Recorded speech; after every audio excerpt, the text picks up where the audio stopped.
दोस्तों, आज हम बात कर रहे हैं एक ऐसे देश की जो आकार में भले ही छोटा हो, लेकिन संस्कृति, प्रकृति और अध्यात्म में बहुत बड़ा है। ये देश है नेपाल। नेपाल भारत और चीन के बीच बसा एक लैंडलॉक देश है। इसकी सीमाएं उत्तर में तिब्बत और बाकी 3 और भारत से लगती है। लेकिन इस छोटे से भूभाग में प्रकृति का एक ऐसा खजाना छुपा है जो पूरी दुनिया को आकर्षित करता है। नेपाल को हिमालयों की भूमि कहा जाता है क्योंकि विश्व की सबसे ऊंची पर्वत श्रृंखला हिमालय यहीं से होकर गुजरती है और सबसे ऊंचा पर्वत यानी माउंट एवरेस्ट भी इसी जगह पर है जो 8,848 मीटर ऊंचा है। वो भी नेपाल की धरती पर ही है। यहाँ कुल 8 पर्वत ऐसे हैं जो दुनिया के 10 सबसे ऊंचे पहाड़ों में गिने जाते हैं। शेरपा, याक, हिमनद, ग्लेशियर, हर मोड़ पर पहाड़ों की कहानियां बसी हुई हैं। नेपाल की राजधानी है काठमांडू, जो देश की सबसे बड़ी आबादी वाला शहर है। यहाँ के पुराने मंदिर, स्तूप और दरबार स्क्वायर जैसे ऐतिहासिक स्थल नेपाल की सांस्कृतिक विरासत की झलक देते हैं। अब बात करें नेपाल की जनसंख्या की, तो करीब 3 करोड़ लोग इस देश में रहते हैं।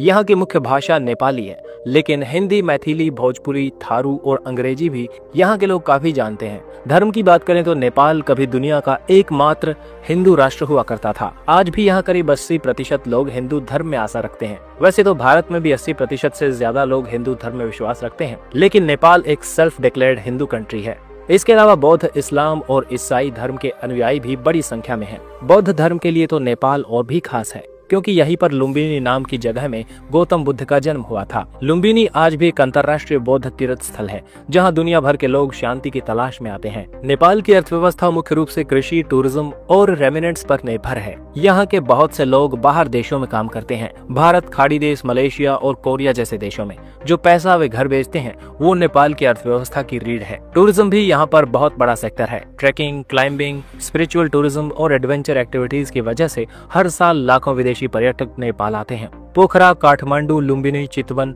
हर जगह की अपनी एक अनोखी पहचान है। नेपाल की संस्कृति बेहद ही विविधतापूर्ण है। यहाँ 100 से भी ज्यादा जातीय समूह हैं, जैसे गुरुंग, मगर, थारू, नेवार, राय और शेरपा। हर समुदाय की अपनी बोली, पहनावा, त्योहार और परंपराएं हैं जो मिलकर नेपाल को रंग बिरंगी संस्कृति का देश बनाते हैं।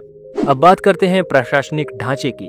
नेपाल एक संघीय लोकतांत्रिक गणराज्य है। 2015 में यहाँ नया संविधान लागू हुआ और देश को 7 प्रदेशों में बांटा गया। नेपाल का राष्ट्रीय ध्वज दुनिया का एकमात्र त्रिकोणीय झंडा है जो इसकी अनोखी पहचान को दर्शाता है। अब थोड़ी बात करें नेपाल और भारत के रिश्तों की। नेपाल और भारत के बीच सदियों पुराना सांस्कृतिक और धार्मिक संबंध है। सीमा यहाँ पर खुली हुई है। बिना वीजा के लोग एक दूसरे के देशों में आ जा सकते हैं। भारत की तरह नेपाल में भी राम, शिव, दुर्गा और कृष्ण की पूजा होती है। यहाँ जनकपुर में माता सीता का जन्म स्थान भी माना जाता है।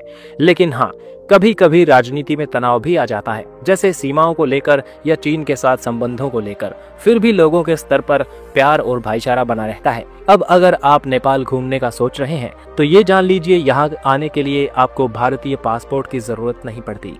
बस एक वैध आईडी कार्ड लेकर आप बस या ट्रेन या फ्लाइट से नेपाल पहुंच सकते हैं। आप काठमांडू के मंदिर देख सकते हैं, पोखरा की झीलों में नाव चला सकते हैं, लुम्बिनी की शांति महसूस कर सकते हैं या फिर चितवन के जंगलों में राइनो देख सकते हैं। नेपाल एक ऐसी जगह है जहां प्रकृति बोलती है, जहां संस्कृति सांस लेती है और जहां आत्मा को सुकून मिलता है। तो अगली बार छुट्टी का मन बने, भीड़ भाड़ से दूर जाना चाहें तो नेपाल जरूर आइए। यहाँ पहाड़ों के बीच आप खुद से मुलाकात करेंगे।